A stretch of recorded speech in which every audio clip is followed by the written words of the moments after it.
अस्य श्री आदित्यकवचस्तोत्रमहामन्त्रस्य अगस्त्यो भगवान् ऋषिः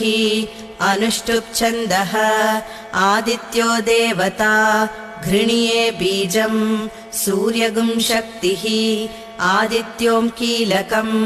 मम आदित्यप्रसादसिद्ध्यर्थे स्तोत्रमन्त्रम् जपे विनियोगः।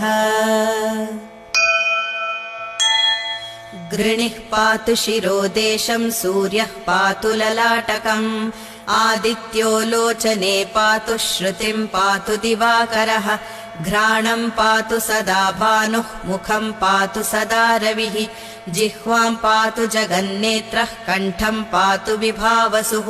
स्कन्धौ ग्रहपतिः पातु भुजौ पातु प्रभाकरः करावब्जकरः पातु हृदयम् पातु भानुमान्